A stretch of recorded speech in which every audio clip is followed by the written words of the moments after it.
Baik, Assalamualaikum warahmatullahi wabarakatuh. Bertemu lagi dengan saya. Kita lanjutkan pertemuan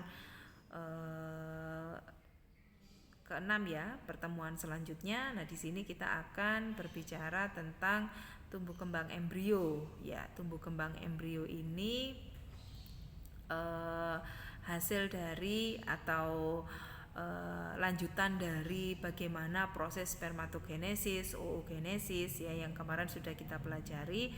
Nah, di sini kita akan melanjutkan bagaimana seorang manusia ini melakukan atau proses tumbuh kembangnya mulai dari embrio sampai dengan dia dewasa ya. Nah, tumbuh kembang embrio pada minggu pertama sebenarnya masih periode menstruasi ya, bahkan pembuahan pun belum terjadi tetapi sudah dihitung pada saat proses kehamilan. Jadi apabila kita menemui seorang pasien yang sedang hamil, kemudian kita tanyakan, "Ibu, kapan haid pertama, hari pertama haid terakhirnya?" Nah, itu sebenarnya hari minggu pertama ini dia masih mengalami haid ya. Minggu kedua, pembuahan terjadi pada akhir minggu kedua. Sel telur yang telah dibuahi membelah 30 jam setelah dibuahi. Sambil terus membelah, sel telur bergerak di dalam tuba falopi ya menuju ke rahim ya. Jadi proses embriogenesis ini dari pembelahan itu dia sudah berjalan di tuba falopi ya. Kemudian pada minggu ketiga, sel telur yang telah membelah menjadi ratusan akan menempel pada dinding rahim disebut blastosit ya. Ukurannya sangat kecil, berdiameter 0,1 sampai 0,2 mm. Pada minggu keempat, bayi berbentuk embrio yang memproduksi hormon HCG atau hormon kehamilan ya, hormon chorionic gonadotropin. Nah, HCG ini yang biasanya membuat seorang ibu hamil itu mual, muntah ya, sehingga terjadi atau ada tanda-tanda kehamilan. Minggu kelima terbentuk 3 lapisan yaitu ektoderm, mesoderm, dan endoderm. Minggu keenam ukuran embrio 2-4 mm, sangat kecil sekali ya, yang diukur dari puncak kepala hingga bokong. Tuba syaraf sepanjang punggung bayi telah menutup, sistem pencernaan dan pernafasan mulai dibentuk ya. Jadi minggu keenam ini sebenarnya sistem pencernaan dan pernafasannya sudah mulai terbentuk ya. Jadi benar-benar suatu keajaiban, pada minggu keenam itu semuanya sudah terbentuk. Minggu ketujuh, akhir minggu ketujuh, panjangnya sekitar 5-13 mm dan beratnya 0,8 gram, kira-kira sebesar biji kacang hijau. Minggu ke-8 berarti sudah 2 bulan ya, panjangnya kira-kira 14-20 mm. Banyak perubahan yang terjadi pada bayi, ujung hidung, kelopak mata mulai berkembang, begitu juga telinga. Nah, setelah minggu ke-8 ini kita sudah bisa berkomunikasi dengan bayi karena dia sudah bisa mendengar ya. Minggu ke-9, telinga bagian luar mulai terbentuk, kaki dan tangan terus berkembang, berikut jari kaki dan tangan mulai tampak. Ia mulai bergerak dengan Doppler, bisa mendengar detak jantungnya ya. Minggu ke-10, semua organ penting yang telah terbentuk mulai bekerja sama.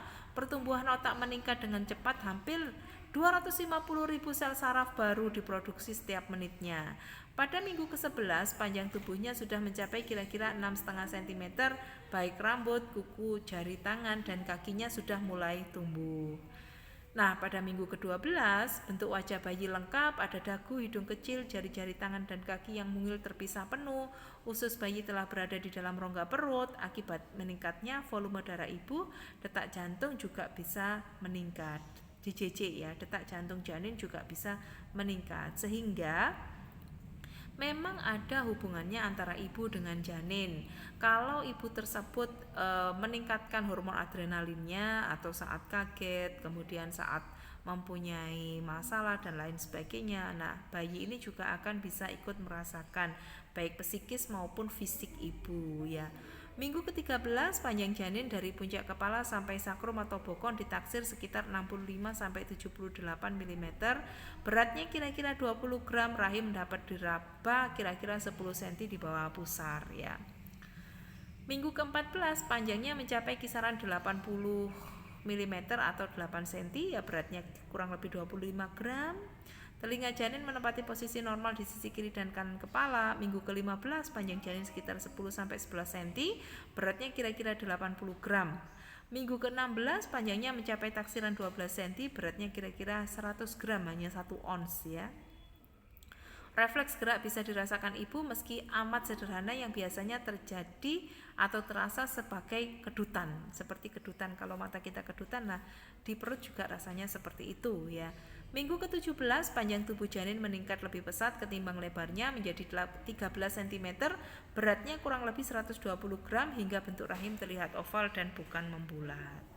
Minggu ke-18 taksiran panjang janinnya kurang lebih 14 cm, beratnya 150 gram, rahim dapat diraba tepat di bawah pusat, ukurannya kira-kira sebesar buah semangka. Nah ini sudah mulai besar ya, rahimnya bukan janinnya.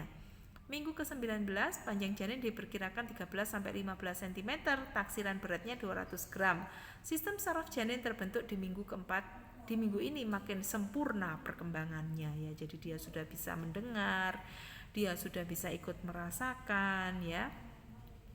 Minggu ke-20 panjang janinnya 14-16 cm, beratnya sekitar 260 gram. Kulit yang menutupi tubuh janin mulai bisa dibedakan menjadi dua lapisan, yaitu lapisan epidermis dan lapisan dermis. Minggu ke-21 beratnya kurang lebih 350 gram, panjangnya 18 cm. Pada minggu ini berbagai sistem organ tubuh mengalami pematangan fungsi dan perkembangan.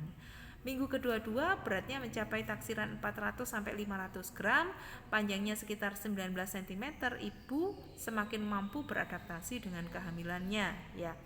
Nah pada minggu ke-23 tubuh janin sudah tak lagi terlihat atau terlewat ringkih karena bertambah montok dengan berat hampir mencapai 550 gram ya, jadi sudah setengah kilo lebih, panjang sekitar 20 cm. Minggu ke-24 janin makin terlihat berisi dengan berat yang diperkirakan 600 gram dan panjangnya sekitar 21 cm. Minggu ke-25 sudah mencapai 700 gram. Dari puncak kepala sampai bokong kira-kira 22 cm. Minggu ke-26 berat bayi diperkirakan hampir mencapai 850 gram, panjangnya 23 cm. Minggu ke-27 sudah 1 kilo ya 1000 gram dan panjangnya adalah kurang lebih 24 cm. Minggu ke-28 puncak rahim berada kira-kira 8 cm di atas pusatnya ibu ya. Gerakan janin makin kuat dengan intensitas yang makin sering, sementara denyut jantungnya pun kian mudah didengar. Dengan funandoskop pun juga sangat mudah untuk didengar ya kalau usia kehamilan sudah menginjak usia hampir 30 minggu ya. Beratnya minggu ke-29 beratnya 1250 ya, panjangnya 37. Minggu ke-30 beratnya 1400 gram, panjangnya kurang lebih 39-38 cm. Minggu ke-31 berat bayinya sekitar 1600 gram, panjangnya kurang lebih 40 cm. Minggu ke-32 usia ini harusnya bayi sudah berat badannya berkisar antara 1800 sampai 2000 gram dan panjang tubuh sudah 42 cm. Minggu ke-33 beratnya sudah harus 2000 gram dan panjangnya sekitar 43 cm. Minggu ke-33 ini apabila berat bayinya kurang dari itu, maka bayi bisa dideteksi IUGR atau intrauterine growth retardation ya. Nah pada minggu ke-34 berat bayi hampir 275 gram ya, jadi hampir 2,5 kilo ya. Taksirannya panjangnya kurang lebih 44 cm. Minggu ke-35 secara fisik bayi berukuran 45 cm dan beratnya sudah hampir 2,5 kilo ya. Minggu ke-36 berat bayi harusnya mencapai 2500 gram, panjangnya 46 cm. Minggu ke-37 panjangnya 47, beratnya sudah hampir 3 kilo. Minggu ke-38 berat bayi harusnya 3100 gram dan panjangnya 48 cm. Minggu ke-39 di usia ini kehamilan bayi mencapai beratnya sudah 3250 gram ya, panjang sekitar 49 cm. Minggu ke-40 panjangnya mencapai kisaran 45 sampai 55 cm. Berat bayinya kurang lebih 3300 gram ya, betul-betul cukup bulan dan siap dilahirkan. Nah, jika bayi laki-laki testisnya sudah turun ke skrotum, pada wanita labia mayora harus sudah menutupi labia minora. Nah, itu saja dari saya. Terima kasih perhatiannya, semoga bermanfaat. Saya akhiri sekian. Wassalamualaikum warahmatullahi wabarakatuh.